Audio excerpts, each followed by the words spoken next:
rentrer au pays, c'est bien, mais il faut vraiment être armé. La majeure partie des jeunes ils tiennent le même discours. Ah, mais il n'y a rien sur nos îles, puisqu'on sent bien une frustration de la part de ceux qui ne sont jamais partis et qui n'arrivent pas à s'insérer, mais qui voient parfois des personnes qui viennent d'arriver et qui ont un poste en un claquement de doigts. Quel message tu voulais passer à travers ce livre ? Montrer que on peut réussir à s'insérer professionnellement en Guadeloupe, même quand on n'a pas le bon nom de famille, même quand on n'a pas des filons.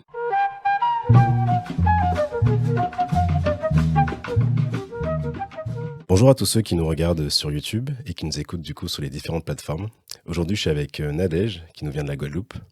Alors Nadège, tu as 37 ans. Tu es déléguée régionale de l'association Article 1 qui accompagne les jeunes dans leur insertion professionnelle. Alors aujourd'hui, on va parler de ton parcours de vie, mais aussi du retour au pays, du départ de nos jeunes de notre territoire et aussi de ton livre « C'est décidé, je rentre en Guadeloupe ». Comment tu vas, Nadège ? Et rien ne l'empêchera. C'est important de donner cette deuxième partie. Okay. Bonjour à tout le monde, bonjour à toi. Bonjour à tous, ok. Ça a été, parce que là tu nous viens direct de la Guadeloupe, t'es arrivé hier. Exactement. De l'aéroport. Ça va froidement. Après, j'ai l'impression de revenir à la maison, donc on s'y habitue très vite. D'accord. Quand tu dis la maison, c'est parce que tu connais bien Paris, la France aussi. Eh oui, je suis née ici. Ici. Tu es né, t'as grandi combien de temps ici ? Une dizaine d'années à peu près. Ok, ouais. D'accord. Et après, t'es rentré en Guadeloupe. Après, je suis rentré en Guadeloupe, okay, exactement. Très bien. On va développer tout ça, mais avant... Et j'ai 38 ans depuis dimanche dernier. 38 ans, ah oui, d'accord. Je savais, parce qu'on a fait le débrief, c'était du coup fin d'année dernière. Donc, c'est ça. Je me suis dit, j'espère que ton anniversaire, c'est pas début de l'année. Oui. Si. Ok, d'accord. Joyeux anniversaire à toi. Merci beaucoup. Tu l'as bien fêté ? Ah oui, vraiment, au-delà de mes espérances. Ouais, ok, bon, trop bien, ça fait plaisir. Clairement. Mais écoute, avant de rentrer dans le fond du sujet, on va commencer par un petit quiz décalé. Wow.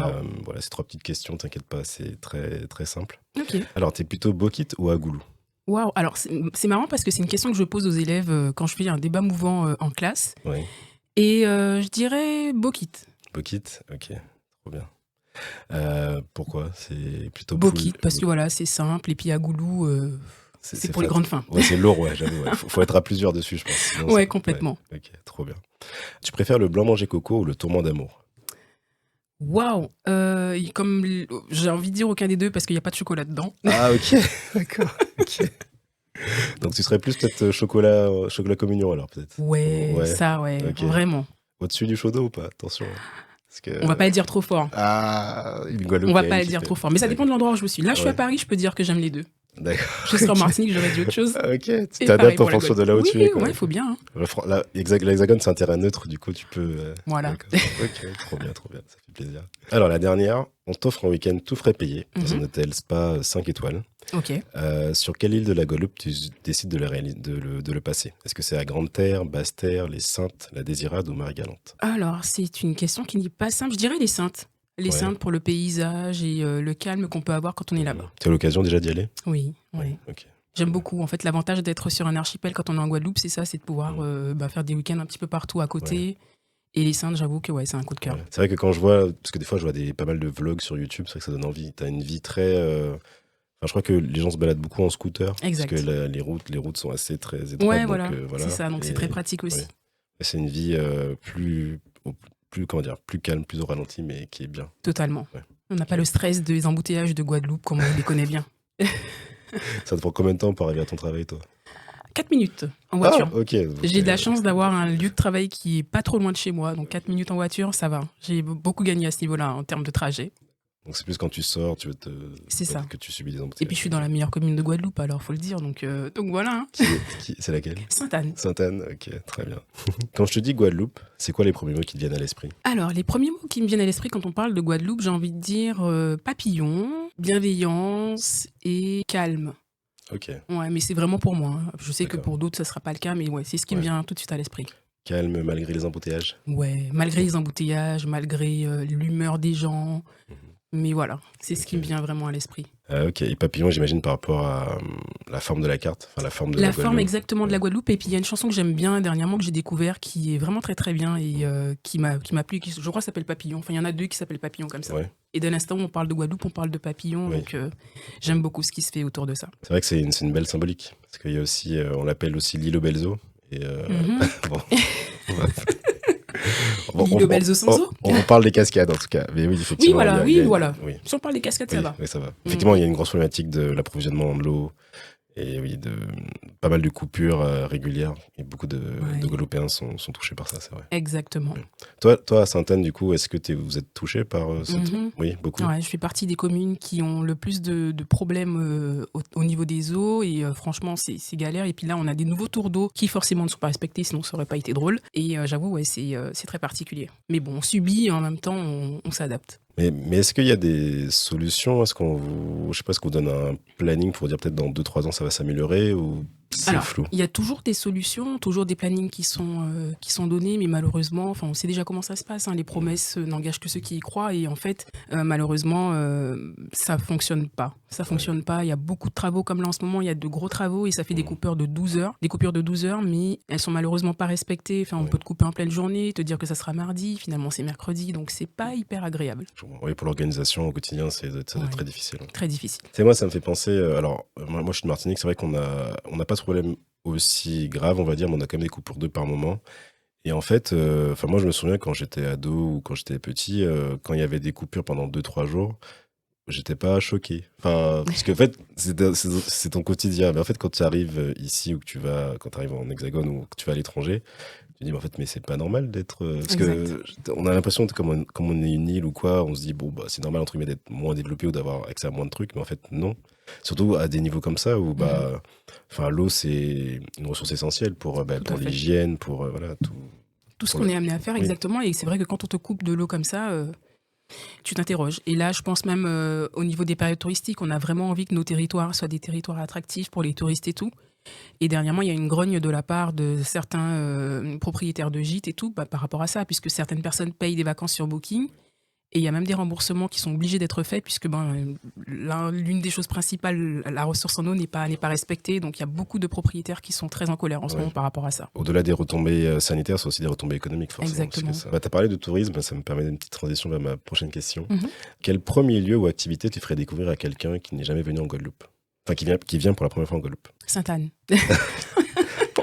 Il n'y a qu'une seule ville en Guadeloupe, ok, il n'y a que Sainte-Anne. Sainte-Anne, c'est la capitale de la C'est la Guadeloupe. capitale. Non, c'est vrai que je le dis en rigolant, mais c'est vrai qu'on a de la chance d'avoir pas mal de lieux intéressants à découvrir. Et c'est vrai que la commune de Sainte-Anne, elle est bien à la fois pour ses plages et pour Mhm. aussi ses restaurants. Donc on a pas mal de choses à découvrir. Donc ouais, l'une des premières choses, ce serait Sainte-Anne. D'ailleurs, bah, quand mes collègues viennent, je leur dis bah, venez loger à Sainte-Anne. Ok, trop bien. En fait, tu es vraiment un peu l'ambassadrice, la guide touristique, tu fais un peu Ouais, l'office mais du bon, faut tourisme. pas le dire trop Faut fort pas le parce dire que je trop suis pas fort. sponsorisée, T'es moi. pas sponsorisé. On peut s'arranger, il y a moyen de faire tu fais, je te ramène tant de clients, tu fais une petite Ce commission, serait bien, ce ouais. serait bien. Ouais, j'y penserai, j'y Ça penserai. penserait, tu penseras. Ok. Mais il y a quoi du coup à découvrir à Sainte-Anne? Les plages, Ouais. vraiment les plages, bon, quand il n'y a pas de sargasses, mais Mhm. les plages et puis les restaurants.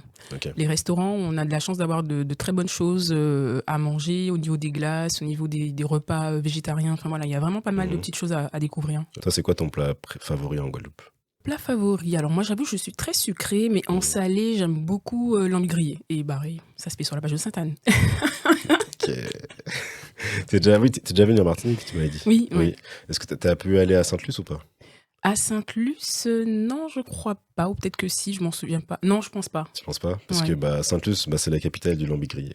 Ok, Si tu veux j'y manger penserai du bon pour lambi, la prochaine fois. oui. Tu vas, bon, je lance des noms, t'as le Chiche, le Barack Obama, enfin, t'as pas mal de Il y a un restaurants restaurant qui en s'appelle bord. Barack Obama. Oui, ouais. Mais c'était du coup à la Ok. période où il s'est fait élire, donc forcément, c'était. Tu vois, écoute, voilà. Ok, Mais ils ont surfé un peu sur la tendance. Mais du coup, t'as pas mal de restaurants de plage d'accord. à Sainte-Luce. Et franchement, t'as une belle ambiance. En fait, tu manges les pieds dans le sable, vraiment. Faut venir tôt parce que ça se remplit très vite, tu vois. Ok, Ils je note ça. prennent pas de réservation, mais je Parce que t'invite à j'avoue y que aller. l'une des premières choses que je fais quand je voyage, c'est manger. Donc, Ok. Bah ouais, t'as des bons spots, Sainte-Luce, le Carbet. Voilà, c'est des bons spots où tu pourras bien ok. manger aussi. La vie en Guadeloupe, pour toi, ça ressemble à quoi? Alors, la vie en Guadeloupe ressemble à un mélange de résilience, parce que franchement, il faut pouvoir être résilient pour vivre en Guadeloupe. Une capacité d'adaptation incroyable, parce que c'est pas tous les jours facile, mais je dirais quand même un bien-être au quotidien, puisque voilà, j'ai ma famille avec moi, donc du coup, ça va, ça compense, on va dire, les moments un peu plus compliqués. T'as parlé de résilience, alors on a parlé de la problématique de l'eau, mais est-ce qu'il y a d'autres aspects sur lesquels tu trouves qu'il faut être résilient par rapport à la vie en Ouais, Guadeloupe? enfin, j'ai été militante associative pendant quasiment 19 années de ma vie. Et le but, en fait, de mon combat militant, c'était vraiment de faire entendre la voix de la jeunesse. Et c'est là où je trouve qu'on a où c'est très compliqué de faire entendre la voix de la jeunesse. Elle ne se fait malheureusement pas entendre et du coup, on a eu à créer des mouvements pour permettre à la jeunesse de parler, de s'exprimer sur des problématiques qui lui sont au quotidien, enfin des problématiques quotidiennes. Et j'avoue, c'est compliqué de réussir à faire ces jeunes être engagés, à parler, à défendre leurs droits. Et au quotidien, je pense que ouais, être jeune en Guadeloupe, c'est peut-être pas forcément évident. Et je le vois aussi, hein, j'interviens parfois en milieu scolaire et je me rends compte à quel point nos jeunes grandissent dans des univers où ils sont complètement en décalage total avec Ouais. la réalité. D'accord. Mais du coup, qu'est-ce qui manquerait pour leur permettre d'avoir les outils qui leur permettraient du coup d'affronter le monde de demain? Bah, qu'ils aient confiance en eux tout simplement et Mm. qu'ils aient aussi derrière des personnes qui puissent, enfin, qui seraient là pour leur permettre d'avoir confiance en eux tout simplement, leur faire prendre confiance, leur faire prendre conscience qu'ils ont Mm. du potentiel. Parce que pareil, hein, je vois, moi j'interviens sur des thématiques de compétences transversales et pour des jeunes, ils savent pas, ils n'ont pas de compétences, ils savent rien faire. Ouais. C'est un peu Ok. dommage. Mais quand tu dis des jeunes, c'est dans quelle tranche d'âge? C'est Les au moins- lycées, Les lycées, ouais. Ok. classe de première, terminale et parfois seconde. Parce que je me dis, est-ce que pour toi, ça se jouerait peut-être au niveau de la cellule familiale? Parce que ces jeunes, ils vont quand même à l'école, donc ils Mhm. reçoivent quand même l'éducation comme tout le monde, mais est-ce que le fait d'avoir peut-être un foyer familial qui est pas assez stable, ou est-ce que c'est un manque de perspective, ou c'est, comment dire, dans la population générale, ou je sais pas, on leur dit qu'il n'y a pas d'avenir en Guadeloupe? Je Comment... pense que c'est lié, la cellule familiale et ensuite l'école, hein, on connaît, on sait que c'est le premier lieu de socialisation pour un jeune et en fait on se rend bien compte que il manque vraiment beaucoup de choses pour permettre à ces jeunes d'avoir confiance en eux et d'être vraiment des acteurs de leur territoire. Pendant mes 19 années de militantisme associatif, j'ai eu l'occasion de partir beaucoup dans la Caraïbe et j'ai participé à beaucoup d'actions liées à tout ce qui était le développement des jeunes le développement des jeunes, l'action des jeunes dans le développement plutôt. Et dans les milieux anglophones, on se rend compte à quel point, dès très tôt, ces jeunes-là sont vraiment mis face à des problématiques. On se dit, mais waouh! Et puis, ils ont des niveaux de réflexion aussi. On sent bien qu'ils sont acteurs de leur société. Et c'est beaucoup ce qui manque en Guadeloupe. On a l'impression que nos jeunes, c'est juste des arguments politiques. Ok. Quand les élections arrivent, on pense à eux, quoi. Ouais, voilà, Ouais. on leur fait même Ok. faire des petites chansons pour les élections, histoire de dire, ah ben ouais, t'as un talent dans la Ouais. chanson, vas-y, D'accord. fais-nous notre musique. Et puis après ça, il Ok. se passe rien. Quelles actions t'as mis en place du coup pour aider la jeunesse? Alors, dans mes 19 années de militantisme associatif, j'ai été beaucoup avec un collectif de jeunes qui s'appelle le collectif Jeunesse Guadeloupe. Donc ça, c'était bien après un autre type d'engagement, mais c'est le plus significatif pour moi parce que c'est là où on a vraiment fait des actions qui ont permis d'être acteurs, faire permettre aux jeunes d'être acteurs de leur société. Donc on a monté ce qu'on appelait un BIC à jeunesse. C'était en 2013 et en fait, à ce moment-là, on était en pleine réflexion sur le projet guadeloupéen de société. Et l'idée, c'était de pouvoir réunir dans un même endroit, ça c'était vraiment le gros challenge du siècle, réunir au même endroit des jeunes sur des thématiques liées au projet guadeloupéen de société. Donc il y avait l'économie, la politique, le tourisme, etc. Et on a eu plus de 400 jeunes qui étaient réunis là et l'idée après ça, c'était vraiment de faire un bilan, un rapport qui a été remis aux collectivités. Puisque nous, on est acteurs de la société civile, hein, mais le reste ne nous appartient pas.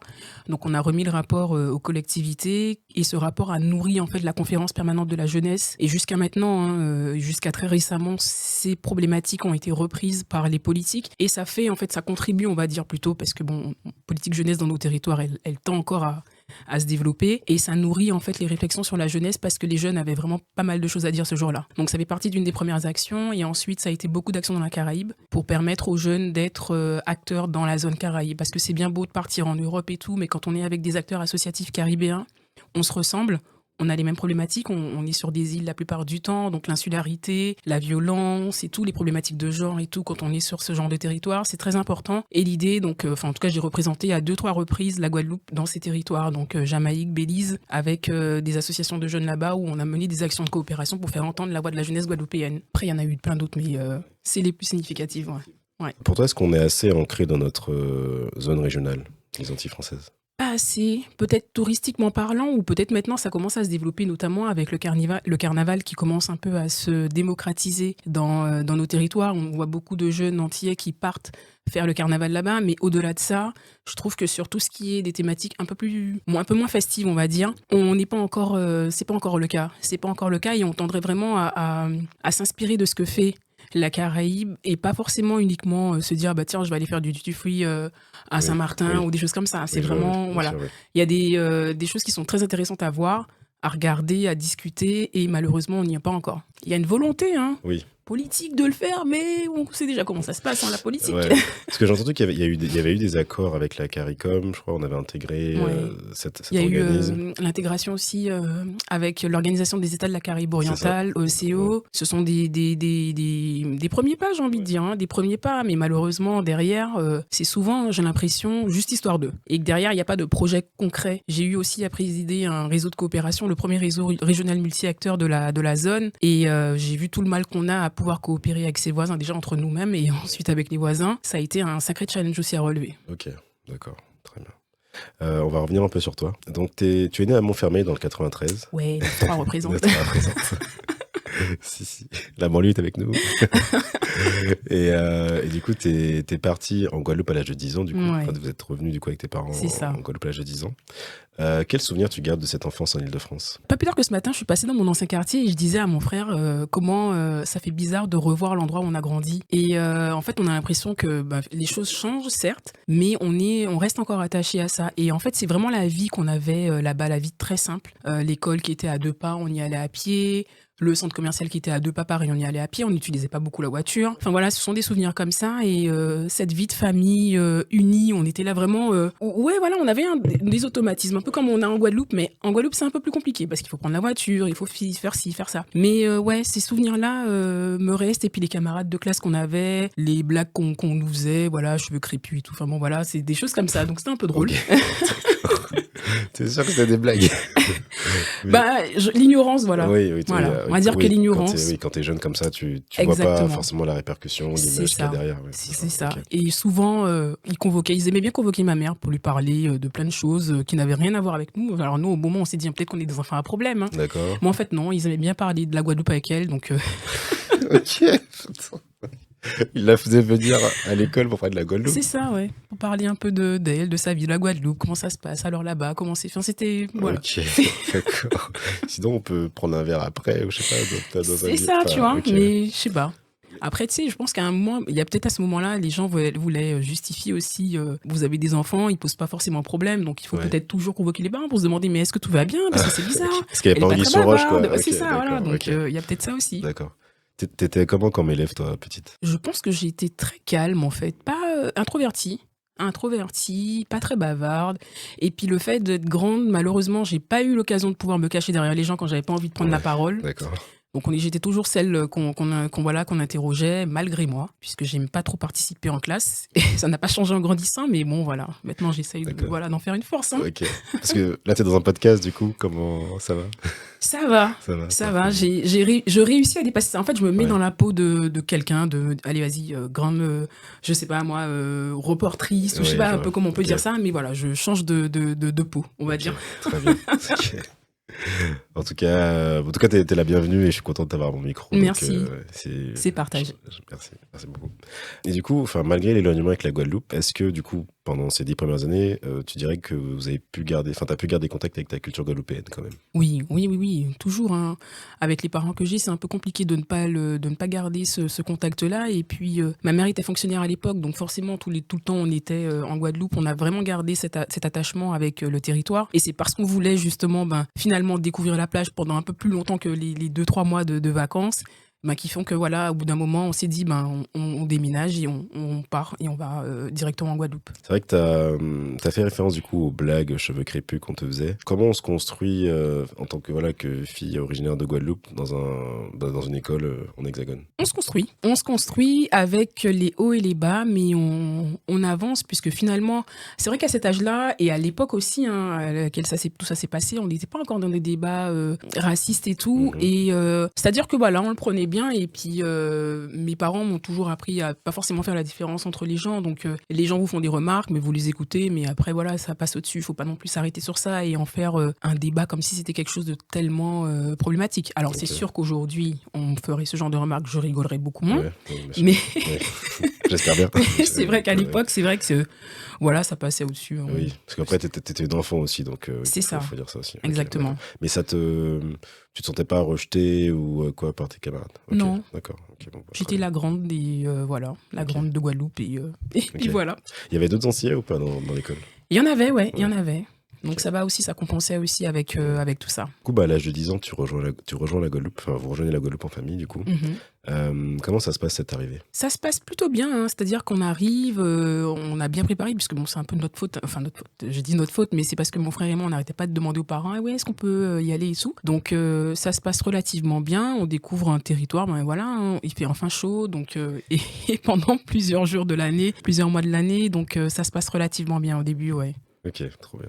Toi, la température, enfin, le froid des petites, Ouais, je crois que... c'était pas pour toi. Ouais, non. Non. Ok, d'accord. Ok.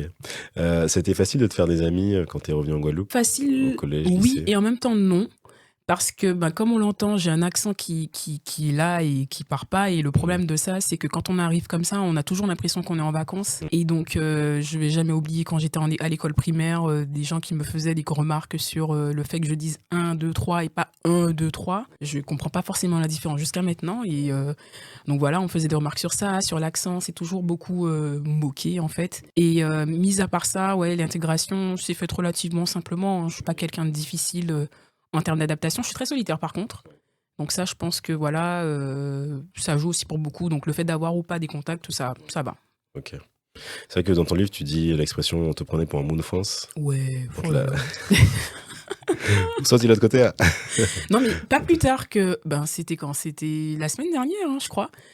Il y a quelqu'un qui m'aborde dans la rue et il me demande, on s'est déjà vu. Je lui dis, ben non, enfin, on s'est pas encore vu. Il me dit, oui, si, ton visage me dit quelque chose. Je lui dis, ah ben peut-être, mais après, je sais pas. T'étais à l'école tel endroit? Oui, oui. Et tu viens d'arriver? Non. Je me dis, bon, ok, d'accord. Et en fait, ça, je l'ai, mais jusqu'à récemment, en fait, hein. Ouais, ouais, ouais, c'est malheureusement, on n'y peut rien. Je parle comme je parle, Oui, bah, c'est ça, hein. j'y peux rien. Ouais, je comprends. Bah, tu sais, enfin, moi, je te rejoins sur ça parce que moi aussi, enfin, du coup, j'ai pas trop l'accent, alors que bah, je suis né, j'ai grandi en Martinique. Et en fait, bah, pendant toute mon enfance, adolescence, souvent, j'avais des remarques de gens qui me disaient mais t'es né là-bas? Mhm. Alors que non, je suis né ici. Et Ouais. bah, je Ce serais qui est pas. aussi dérangeant, c'est quand Ouais. les gens prennent le même accent que toi et tu te dis, mais pourquoi tu fais ça? Ah, ça, je l'ai pas eu, heureusement. Mais... C'est souvent dans les administrations, ouais, t'as des gens, oui, bonjour madame, pourquoi tu parles comme ça? Enfin, j'ai pas l'impression de parler comme ça. Pourquoi tu Ouais. me parles et tu me réponds Mm. de cette façon-là? Enfin, ouais, c'est très particulier. Ouais. Puis j'ai l'impression que, enfin, ils font genre de t'imiter, mais c'est un peu pour te, il y a un peu de mépris quand même dedans. C'est C'est un peu, ouais, ça, ouais. exactement. Genre, en fait, je pense qu'il y a un peu cette image de, ils se disent que tu parles comme ça pour faire la grande dame entre guillemets ou Mhm. l'européenne, l'occidentale. Du Ouais, coup, bah, ils vont te singer, mais sauf que en fait, c'est toi, tu vois. Enfin, c'est pas, tu peux pas. exactement, c'est Ouais. ça. Et bah, ça m'est arrivé des fois quand je devais appeler les administrations de Guadeloupe de forcer un accent guadeloupéen j'ai même honte de ça, mais fallait bien. Un peu caricatural, quoi. Oui, Ouais, voilà, ouais. parce que si je parle comme je parle, les gens vont commencer à me dire, ah mais vous parlez trop vite, madame, machin. Je vois, ça veut pas partir dans des trucs et donc je suis obligée Ok. de Ouais. prendre un petit accent. D'accord, Bonjour, ouais, je allez, vois. tu vois. Ok, ouais. Non, mais je comprends. Les stratégies, mais tu vois, dans l'autre sens, moi j'ai déjà vu, je me souviens, enfin ma mère, je sais pas si j'ai déjà dit ça, pardon, mais je me souviens quand on était à la maison, donc elle me parle et tout, et là elle doit passer un appel un peu officiel dans une Mhm. administration, et je sais pas, je trouvais qu'elle changeait sa voix, mais pour une voix plus occidentale, tu vois, j'étais là, mais pourquoi tu fais ça? Et Ouais. après, Ouais, enfin dans ma ouais, tête, ouais. tu vois, et Mais après, je crois que ça fait partie de l'éducation des parents. La mienne, elle fait pareil, donc. ouais, ah oui, voilà, donc ouais, c'est pas un phénomène isolé, on est d'accord. Non, ouais, ouais. Ok, ouais, d'accord. Mais c'est un vrai sujet, parce que ça rejoint aussi un peu la hiérarchie entre le français, le créole, le rapport qu'on a au créole. Mhm. Le fait que, voilà, quand on disait que, en tout cas à l'époque, j'espère que ça a changé, on disait, quand les gens parlaient créole, on disait, ouais, c'est baïvieneg. Ouais. C'est un peu, voilà, rabaissant, comme quoi, bah, quand tu parles que créole, c'est-à-dire que t'es moins instruit, moins, Exact. voilà. Et si tu maîtrises le français, ça montre que t'es au-dessus, tu vois. Ça Mhm. aussi, c'est des choses qu'il faut Bah, casser. mes parents, ma mère me Ouais. disait qu'avec son père, ils avaient une interdiction de parler créole entre eux, donc Ah oui. elle a connu ça, ouais. Non, mais c'est une réalité, ouais, Ouais. malheureusement. Mais bon, moi, je dis qu'il faut arrêter ça, il faut dépasser ça, parce que bah, notre langue, c'est notre richesse. On n'aurait pas eu Kassav, on n'aurait pas eu. Maintenant, il y a Kalash qui chante en créole et qui est adoré par voilà, des Ouais. auditeurs de partout, enfin, un public autant hexagonal qu'international. Donc, Et c'est vrai ce que tu dis là. Bah, quand tu regardes l'ascension fulgurante de Kassav qui ne s'est pas dénaturée avec une musique qui est la nôtre, tout en restant justement en parlant créole et peu importe, il y a des gens qui j'étais à la Barbade, j'entends, Zoukla c'est le médicament Oui, Noni voilà, bah et oui, je me dis: «Mais clairement. c'est quand même incroyable» avec Mm. des gens anglophones qui chantent ça sans forcément comprendre les paroles Oui, tout à et fait. c'est là où on se dit: «Mais pourquoi nos jeunes générations ne font pas la même chose, ne font pas la même chose?» On a l'impression que certains artistes quand ils, passent dans des labels un peu nationaux, il faut aller, passer des trucs un peu en mode à la queue leu leu, enfin des chansons un peu bizarres. On se dit: «Mais pourquoi tu fais ça?» alors qu'on a un groupe qui nous a montré que sans se dénaturer, ils pouvaient faire le monde entier en parlant leur langue et en étant fiers. Je pense qu'on devrait vraiment prendre cet exemple-là, souvent. Mais bien sûr. Puis surtout que la musique, c'est devenu une industrie où en fait les artistes sont des produits. Donc en fait, si tu veux te démarquer, il faut que tu aies quelque chose de différent. Alors que si tu chantes Exactement. français comme le gars qui vient de Marseille ou quoi, Mmh. bah à quel moment on voit que t'es antillais, que tu mets ta patte. Parce que si un Burna Boy par exemple, parce que j'ai regardé quelques vidéos sur lui, il a pris les sonorités de son pays, etc., qu'il a retravaillé. Mmh. Donc, et grâce à ça, bah maintenant c'est une star internationale. Exactement. Mais il y a d'autres artistes africains qui ont pavé le chemin avant lui, mais c'est grâce à sa culture et son patrimoine qu'il a pu arriver à ce Mmh. niveau-là. Donc, faut que nous fier bagaille pays nous, quoi. Complètement. Je suis entièrement d'accord avec ça. Exactement. Donc, tu dirais que quand même, il y a eu des moments où tu as fait sentir différente. Ouais. Pardon, quand tu es Mais rentré en c'est Guadeloupe. surtout vraiment, par rapport à cet accent, en dehors de ça, c'est l'intégration se passe au mieux, mais c'est vraiment par rapport à ça. Tu m'avais dit pendant notre appel débrief que tu étais resté jusqu'à tes 22 ans, du coup, en Guadeloupe, Mmh. pour poursuivre tes études universitaires. Oui. Parce que tu voulais pas repartir en Hexagone. Non. Ouais, ça a toujours été, en fait, un choix de ma part. J'avais pas envie de repartir puisque finalement je connais, hein, je fais pas partie de ces personnes qui ont envie de découvrir, l'ailleurs, puisque pour moi l'ailleurs ça aurait plus été la Caraïbe et repartir, sur Paris, ouais, j'ai vraiment fait en sorte que ça soit le plus tard possible Ouais, ok. et ça a été le plus tard Le possible. plus tard Donc possible. une Ok. fois que j'ai eu mon diplôme, j'ai fait mon stage de fin d'année master 2, à Trinidad et Tobago, à l'ambassade de France et après je me suis dit: «Bon, ben, qu'est-ce que je fais?»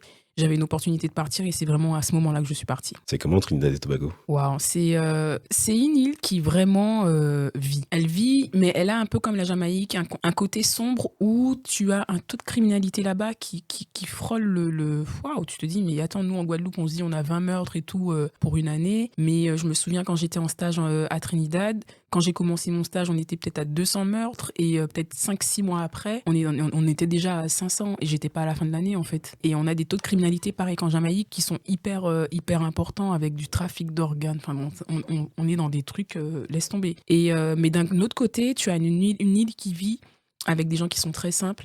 Le carnaval là-bas, c'est une expérience de Ouais. vie à faire. Et ce qui est intéressant, c'est de voir comment les gens, ils vivent vraiment le côté caribéen, on le retrouve pleinement là-bas avec une tolérance incroyable entre les différentes nations qui vivent sur le territoire. Donc c'est vraiment une île, ouais, c'est une île coup de cœur, Tu y retournerais pour les vacances sans hésiter. sans hésiter, ouais. Tu m'as dit que tu avais fait d'autres îles aussi. Tu as fait la République dominicaine, c'est ça? Oui, j'ai Ouais. travaillé aussi en République dominicaine, à l'ambassade de France en République dominicaine, où pareil, hein, là, j'y ai été sans a priori parce qu'on connaît, hein, la communauté dominicaine sur nos territoires. On a beaucoup d'a priori par rapport à ça. Et j'ai voulu volontairement ne pas me documenter plus que ça sur la République dominicaine en y allant. Et pareil, j'ai trouvé une population mais super sympathique. Souvent, on me demande est-ce que j'ai vécu du racisme là-bas? Et pas du tout, en fait. On m'a traité de girafe, je crois. C'était Ok. dans un magasin. Oh, d'accord. Mais c'était Ok. pas par des Dominicains, c'était en créole en plus, créole haïtien. Donc je me suis dit, ah ouais, quand même. Donc, mais sinon, ouais, pendant les 2 ans que j'ai passé là-bas, au niveau travail et tout, ça s'était très bien passé. Et du coup, quand tu disais que tu étais de Guadeloupe à Trinidad ou en République dominicaine, est-ce qu'ils te percevaient comme une Française? Enfin, je veux dire, tu vois, comme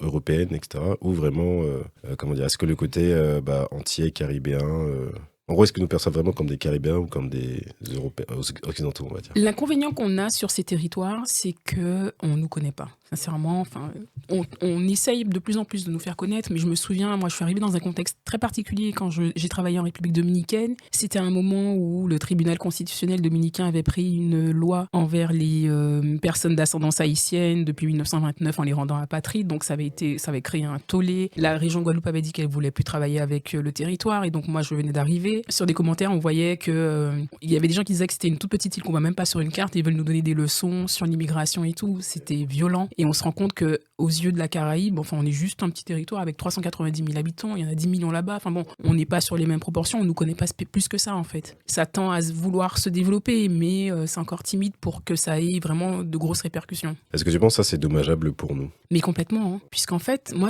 je trouve que ce bassin caribéen est d'une richesse, mais incommensurable en fait. Et pour peu qu'on s'approprie un peu ce qui s'y passe, qu'on veuille faire des échanges avec eux, enfin je me dis, il y a beaucoup de potentialités qui peuvent être possibles sur ces territoires. Malheureusement, c'est pas forcément bien exploité. Et c'est ce qui manque pour nous permettre d'être bien. Et après, on n'est pas facilité non plus par notre statut, on n'est pas indépendant, on n'a pas le meilleur statut qu'il faut dans la zone. Donc c'est sûr que c'est très compliqué de pouvoir coopérer avec ses voisins. Du coup, après tes expériences à Trinidad et République dominicaine, tu décides de rentrer en Guadeloupe. Ouais. À quel moment tu as ce déclic et pourquoi du coup? J'ai pas le déclic tout de suite. Ouais. Alors j'ai des opportunités de travailler à la délégation de l'Union européenne en République dominicaine. Je réfléchis à la fiche de poste. Je me dis ouais, ça peut être intéressant. Sauf que bon, je n'aurais pas le statut de diplomate comme je l'avais auparavant. Donc je pèse un peu le pour et le contre. Je me dis bon, ça peut être intéressant pour soi-même se dire que son CV comme il est accepté par la délégation de l'Union européenne. Enfin, pour moi, c'était incroyable et je n'oublierai jamais quand je vois ça en espagnol que mon nom a été sélectionné et tout et que voilà, je vais passer des entretiens et que ça se passe relativement. Ouais. Je me suis dit ah ouais, quand même. Enfin, finalement, je suis pas si mauvaise que ça, quoi. Non, ton CV a de la valeur. Attends, exactement. Et après, je réfléchis, je me dis, la problématique de l'eau qu'on rencontre, nous, on n'a pas d'eau en Guadeloupe, mais en République dominicaine, ils ont de l'eau, mais l'eau n'est pas potable. Les réseaux d'assainissement, ça laisse encore à désirer. Donc, en fait, le territoire est vraiment spécial. Donc, en pesant le pour et le contre, je me dis, bon, ok, t'as été quand même représentante de la Guadeloupe à l'étranger, vas-y, c'est bon, tu vas rentrer et puis tout va bien se passer. C'est ce que je me suis dit. Mais c'est malheureusement pas ce qui s'est passé. Ouais, c'est pas ce qui s'est passé. C'est pas du tout ce qui s'est passé. Ouais.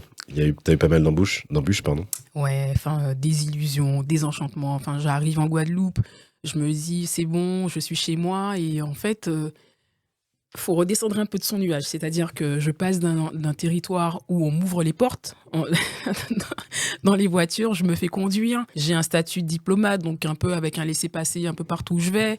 Je paye pas la TVA. Enfin bon, ouais, il y a plein de choses comme ça plein d'avantages qui sont très sympathiques. Ouais. Et une fois que tu arrives en Guadeloupe, voilà quoi, tu tombes dans l'anonymat le plus complet et puis il y a personne qui m'a demandé comment s'est passée ma mission en République dominicaine. Donc en fait, je suis là en train de me dire mais je suis pas partie en vacances pendant 2 ans quand même. J'étais pour une mission avec un but bien précis et donc ça a été un peu compliqué de redescendre et de se dire mais waouh, comment je vais faire pour capitaliser en fait sur cette expérience. Après voilà, j'ai été d'obstacle en obstacle entre recherche d'emploi et Pôle emploi. Enfin voilà, ça a été très compliqué pendant 2-3 ans. C'est là où je me suis dit waouh, en fait rentrer au pays, c'est bien, mais il faut vraiment être armé. Faut s'accrocher, quoi. Ah ouais. Ok. Ouais, s'accrocher à des branches solides. Hein.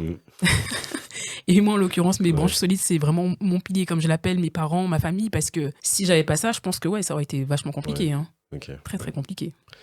Parce que c'est vrai que ça me fait penser, tu as parlé de Pôle emploi, parce qu'en fait, dans ton livre, tu évoques Pôle emploi, mais tu dis juste Paul. Ouais, Paul. C'est une petite relation intime qu'on a avec Paul. Parce que du coup, tu as fait un peu un personnage à part entière, donc je trouvais ça assez marrant du coup. Ouais, je l'ai appelé Paul parce qu'en fait, il faudrait dédramatiser un peu la situation. C'est-à-dire que oui, tous les mois, tu dois dire oui, non, j'ai pas travaillé, oui, j'ai fait ci, non, j'ai pas fait ça. Et en fait, c'est hyper compliqué de se dire que c'est ça qui te permet de vivre, puisque finalement, si tu ne fais pas cette déclaration à la fin du mois, tu n'as pas d'indemnité, tu n'as pas d'allocation de retour à l'emploi. Et en l'occurrence, moi, ça m'est arrivé. Et puis, comme je dépendais du secteur public avant, donc c'était encore plus complexe. Et j'avoue que cette relation-là, elle n'était pas drôle, mais j'ai voulu la tourner en dérision parce que je me suis dit, il faut un peu dédramatiser aussi la situation, mais c'est vrai que c'est pas simple. Et puis pareil, les conseillers Pôle emploi, enfin bon... Tu feras pas leur pub, quoi. Ah non, il y en a un à qui j'ai dit que j'avais envie de vendre du snowball sur les plages de Sainte-Anne, il m'a encouragé à le faire. Hein. Et je me suis dit, non, au moins il n'a pas brisé mon rêve, mais quand même, je sais pas, t'arrives avec quelqu'un qui a des expériences en ambassade, tu lui dis pas d'aller creuser un peu plus son projet, tu lui dis, ouais, c'est bien, il peut même mettre des snowballs avec de l'alcool dedans. Ouais, ça aurait pu être un projet de reconversion, tu vois. Genre, oui, bien sûr. Et combien de snowballs faut vous vendre après pour... Faut faire le business plan. Moi, j'avoue, là comme ça, je peux pas dire. Il m'a envoyé faire ça. Hein. Ah ouais, ok. J'ai dit, ah ouais, d'accord. Ok, mon gars, d'accord, pas de problème. Mais non, enfin... Oui, ça t'intéressait pas, quoi. Mais que ce soit un loisir, ok, mais pas une... Oui, une activité, bien sûr. Oui, parce qu'un snowball à 2,50 €, enfin... Oui, faut en vendre pas mal. Quand même. Business plan ou pas... Oui, non, c'est sûr. Ça aurait été compliqué. Non, j'imagine. On va parler de ton livre, justement. Parce Ok. que tu es l'autrice de C'est décidé, je rentre en Guadeloupe Et rien ne et rien l'empêchera. ne l'empêchera. Ouais, c'est cette partie-là, enfin, j'y tiens parce que c'est vraiment celle qui est en fait le reflet de la détermination Ouais, à laquelle il faut ouais, faire face pour réussir son retour au pays. C'est pas facile, mais voilà. Rien ne l'empêchera, c'est vraiment le côté, ok, même si tu as des coups durs, même si tu mhm, rencontres des obstacles, il faut réussir ok. à s'en sortir en fait. Bah, c'est vrai que dans ce livre-là, on voit que tu es passé par pas mal d'embûches, Mm. entre difficulté de trouver un emploi à la hauteur de tes compétences, les employeurs qui te baladent pendant le processus de recrutement. Ouais, Mais ce qu'on retient, c'est qu'il faut pas lâcher. exact. Faut s'accrocher, il faut savoir rebondir Mhm. et parfois se former à nouveau si c'est nécessaire. Pourquoi tu as voulu écrire ce livre? Alors l'idée, hein, je l'ai souvent dit, hein, elle est née vraiment grâce à mon frère qui, au détour d'une publication sur LinkedIn, m'a convaincu de le faire. Et en fait, c'était aussi pour un peu comme un exutoire, se dire que il s'est passé tellement de choses que j'aimerais vraiment en parler. Et en discutant avec d'autres personnes, je me rends compte que je n'étais pas la seule en fait à souffrir de ce retour. Et en l'écrivant, je me suis dit que ça pourrait peut-être aider certains à se dire, mais en fait, quand tu rencontres des galères et que tu es de retour en Guadeloupe ou en Martinique ou peu importe l'endroit où tu es de retour, rencontrer des difficultés, c'est pas alors c'est pas normal certes, parce que bon, il y en a qui arrivent et qui d'un claquement de doigts, tout va bien pour eux, mais voilà, c'était une manière de dire aussi qu'il fallait pas abandonner, qu'il fallait pas lâcher parce que nos territoires sont ce qu'ils sont, on a beaucoup de politiques qui nous incitent à partir. Politique, quand je dis politique, je parle pas du politique, Bien hein, mais sûr, je oui. parle des politiques qui sont mises en œuvre pour nous inciter à partir, mais dès lors où il s'agit du retour, on n'a pas grand-chose. Aujourd'hui, on a plein de dispositifs là qui sont en train de alors soit ils sont en train de se rendre compte qu'il y a un potentiel à faire que les gens partent, mais on va créer peut-être un problème, c'est que les gens qui sont sur place, on fait quoi avec eux? On va leur dire allez, continuez à partir et on va vous faire rentrer. Enfin, Ouais, il va y avoir un souci, à mon avis, avec ok. ces politiques d'incitation au retour maintenant qui tendent à se développer, si en fait les choses ne sont pas faites intelligemment, puisqu'on sent bien une frustration de la part de ceux qui ne sont jamais partis et qui n'arrivent pas à s'insérer, mais qui voient parfois des personnes qui viennent d'arriver et qui ont un poste en un claquement de doigts parce que voilà, ils ont bénéficié de tel ou tel dispositif. Et des fois, c'est vrai que ça crée une forme d'injustice. D'accord. C'est vrai que le point que tu m'as soulevé, j'y ai jamais pensé effectivement, mais parce que du coup, toi, tu penses que, enfin déjà, alors c'est bien qu'il y ait des politiques de retour, mais que effectivement la population sur place, il y a pas, pour l'instant peut-être il n'y a pas assez de mesures ou de, comment dire, de projets pour vraiment les insérer de façon Exact, pérenne c'est ça. dans le marché de l'emploi. C'est ça, et en fait, on a beaucoup de politiciens qui n'arrêtent pas de dire oui, mais le pays ne pourra pas donner du travail à tout le monde. Mais je pense qu'au lieu de continuer à se dire que le pays ne pourra pas donner du travail à tout le monde, peut-être qu'il faudrait commencer à se dire mais qu'est-ce qu'il nous faut créer, je le dis souvent, ça, créer une offre de formation qui est en lien avec les besoins du territoire. C'est bien beau d'aller créer des formations pour être je ne sais quoi, mais derrière, qu'est-ce que vous promettez en fait à ces personnes qui font le choix de faire ces formations? Je trouve que c'est un peu dommage de créer cette politique aujourd'hui de retour, mais sans permettre à celles et ceux qui sont sur place d'être aussi insérés et de créer cette espèce de frustration en se disant mais ok, ben toi parce que tu as fait des études ailleurs, que tu as eu les moyens de faire des Ouais, études ailleurs, ben tu vaux plus que quelqu'un qui est ouais. resté. Alors que peut-être que la personne qui est sur place, elle a peut-être aussi énormément d'expérience. Donc je pense qu'il faut réussir à créer une dynamique qui permet de satisfaire les deux Oui, les parties. deux parties.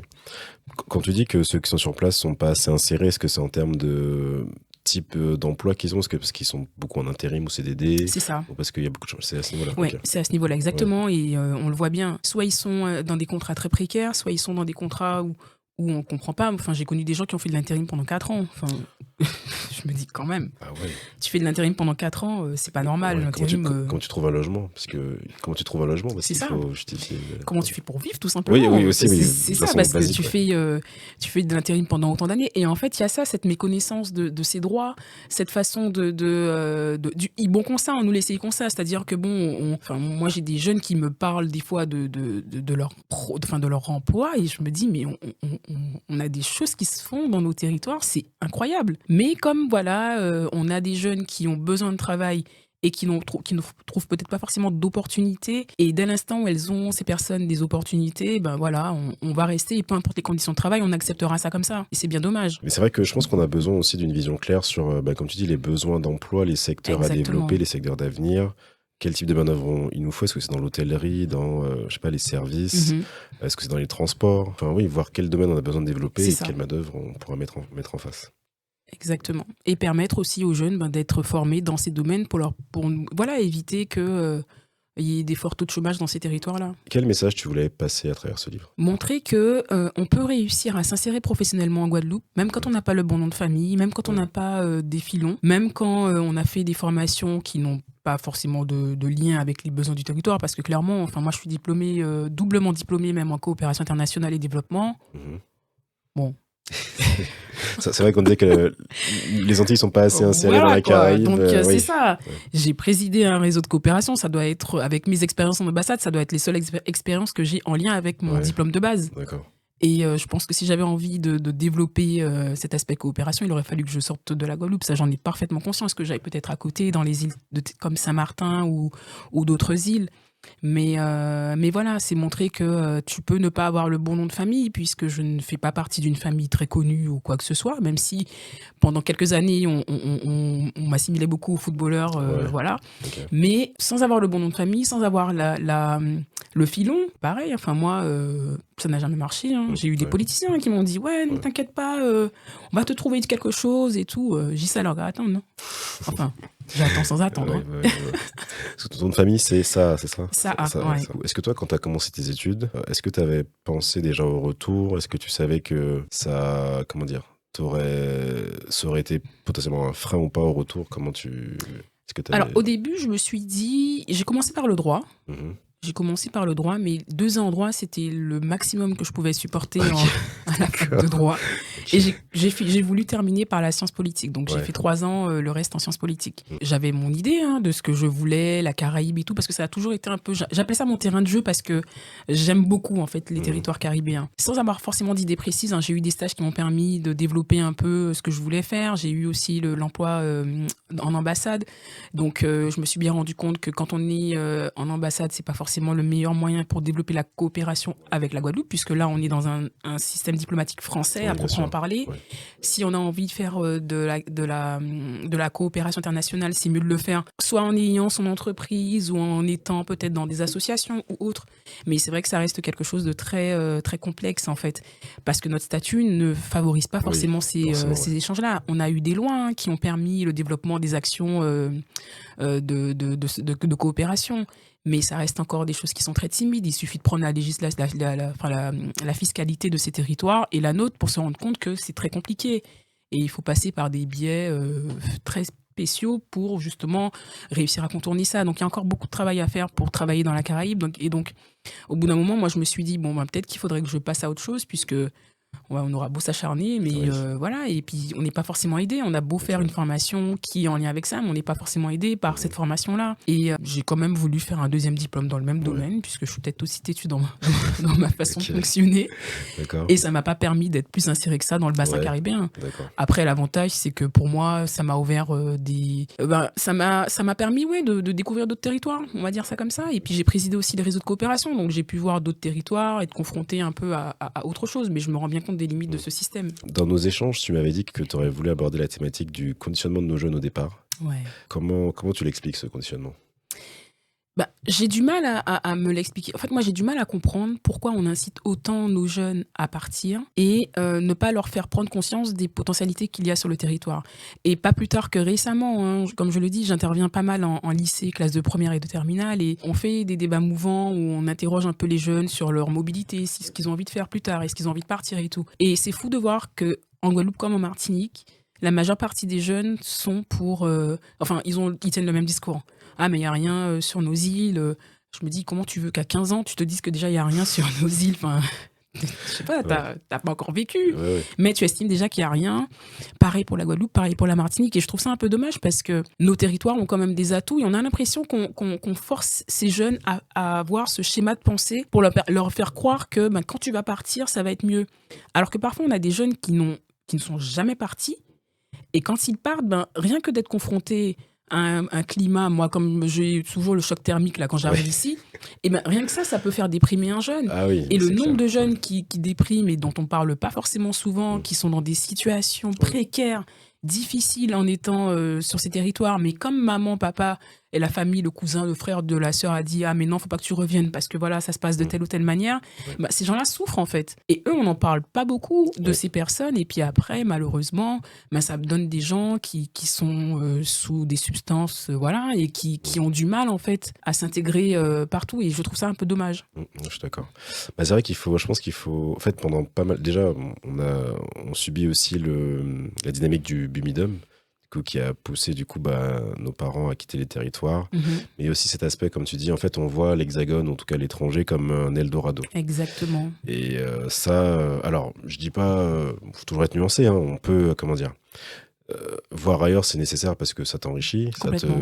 tu grandis, tu apprends d'autres choses, mais il faut pas le faire au dénigrement de nos territoires parce qu'ils C'est ont aussi ça, du potentiel. exactement.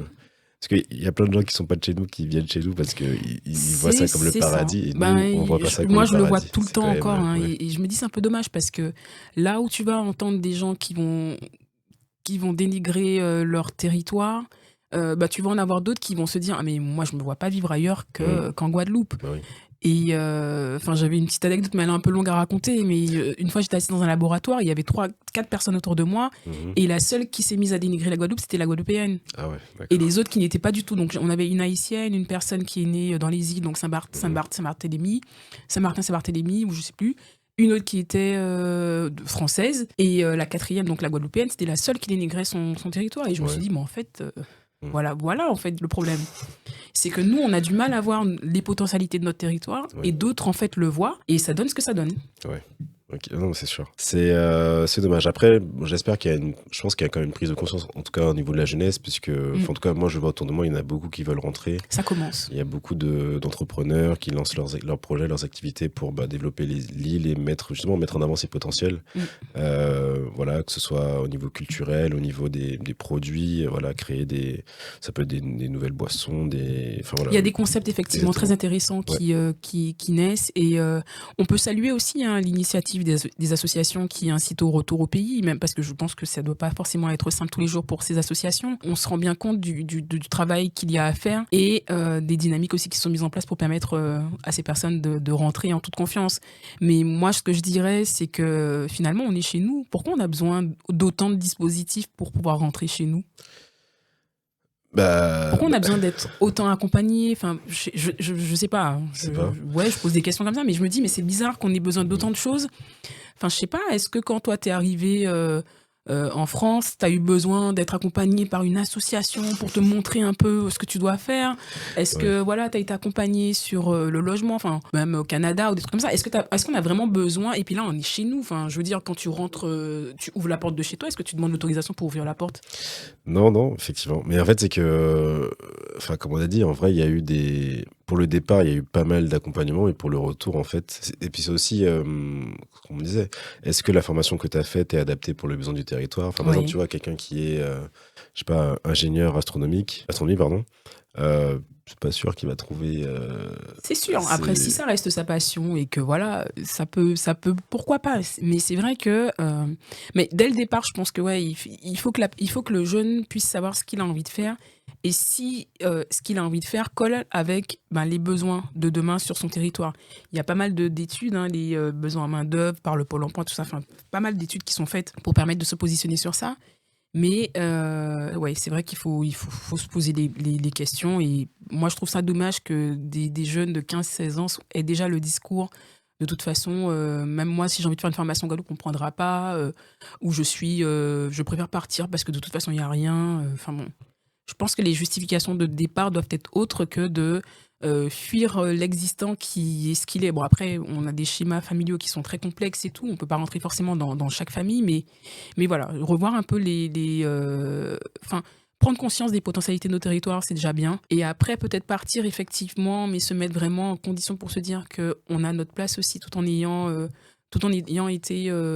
parti, en fait. Quand tu es rentré en Guadeloupe, et à l'âge de 10 ans, et après quand tu es resté jusqu'à 22 ans, tu ne voyais pas le territoire de façon négative, dans le sens, pour toi, Non. c'était le lieu où tu devais être. Ça a toujours été une Ouais, évidence, je veux c'est-à-dire dire. que, en fait, non, puisque finalement après, bon, j'ai les parents aussi qui font le travail qu'il faut, hein, donc j'ai pas forcément non plus, eu des discours dénigrants sur le territoire. Et puis l'expérience l'a montré. Enfin, je n'oublierai jamais. Je suis partie de Guadeloupe à un moment. J'ai passé un concours avec juste les connaissances que j'avais de Guadeloupe. J'étais admissible avec la meilleure copie. Alors que bon, alors peut-être aussi il y a le travail que je fournis derrière, mais Ouais, il y a la aussi, je formation, pense aussi, ouais. la formation de base qui me fait me dire que finalement, tu vois, pas si couillon que ça, et que Mhm. ce que j'ai pu voir et ce que j'ai pu Ouais. intégrer comme savoir, ça m'a servi et à être admissible au point que ma copie soit parmi les meilleures copies de ce concours. Donc en fait, on a des potentialités pour peu qu'on puisse mettre les lumières dessus, et malheureusement, c'est ce qu'on fait pas assez. C'est quoi ton rapport au créole? Mon rapport au créole, alors c'est marrant parce que, enfin, je sais pas si j'en ai un, je le parle, ça, il y a pas de souci à ce niveau-là. Je peux très bien switcher, d'une langue à une autre sans aucune, difficulté. Mais j'ai pas je suis pas dans un côté, ouais, je revendique d'être, guadeloupéenne, avec ma carte de la Guadeloupe partout sur moi, tu vois? Des Ouais, trucs comme ça, non, ok, ouais, non, je le parle s'il faut le parler, je d'accord, le parle pas s'il faut pas le parler, mais, ok, j'ai pas de difficulté en tout cas ok. avec cette langue. Ok. Donc je pose cette question-là parce qu'il y en a certains qui, tu vois, ils le parlent pas parce que ça leur a pas été transmis, d'autres qui Ouais. ont, tu vois, ils ont eu ce traumatisme de dire ah non, parler créole c'est pas bien, Mmh. ou voilà, donc c'était Bah, tu pour. vois, mes parents, Ouais. ma mère surtout, elle, c'était ça. Le créole, il fallait pas qu'elle le parle. Elle a vraiment tenu à ce que, ben, pour nous, mon frère et moi, on puisse pas avoir cette même problématique. Donc, en fait, on le parle, même entre nous, ça pose aucun problème. Bah écoute Nadège, on arrive bientôt à la fin de l'interview et j'ai quelques questions encore à te poser. Ok. Est-ce qu'il y a des sujets sur lesquels je t'ai pas emmené? Ben, je pense qu'on a fait le tour de ce que j'avais à dire. Ouais, J'ai cette sensation. ok. Pour toi, ok, bah très bien, super. Qu'est-ce qui t'a donné envie de participer à ce podcast? Qu'est-ce qui m'a donné envie de participer à ce podcast? Bah, l'envie bah, déjà faire un podcast, Ouais, trop bien. mais surtout de participer aussi à un projet ben, mené par quelqu'un comme toi qui, on sent bien que tu défends aussi ben, les territoires, qu'il y a cette envie de faire connaître des personnes qu'on ne connaît pas forcément. Moi, j'ai toujours tendance à me dire que si entre nous, on n'arrive pas à se soutenir dans certaines initiatives, ben voilà, qui le fera à notre place. Ouais, Donc voilà, clair. c'est aussi pour encourager l'initiative. Ok. C'est surtout pour ça aussi, au-delà de m'entendre parler. En tout cas, bah merci pour ton soutien. Merci. Et pour finir, si tu avais un message à faire passer aux Guadeloupéens, ce serait lequel? Le seul message que j'aurais aimé faire passer, c'est que ben, peu importe la situation dans laquelle vous êtes, si vous êtes dans une situation de retour ou de départ ou peu importe, ayez confiance en vous et surtout n'abandonnez pas en fait. N'abandonnez pas au premier obstacle, c'est-à-dire que si vous êtes dans un process de retour au pays, par exemple, c'est pas parce qu'il y a des obstacles qui vont se mettre sur votre route que ça veut dire que ce retour-là sera impossible. Bien au contraire, donnez-vous les moyens d'aller jusqu'au bout de vos projets. En tout cas, moi, je suis la preuve que c'est totalement possible. Et voilà, et gardez confiance en vous. Ouais, ok, super. Bah, merci beaucoup pour ce beau message. Merci. Merci pour ta participation. Bah, merci à vous d'avoir écouté le podcast, de l'avoir regardé sur YouTube et de l'avoir écouté sur les autres plateformes. N'hésitez pas à vous abonner et à liker la vidéo. Merci à vous et je vous dis à bientôt pour un prochain épisode.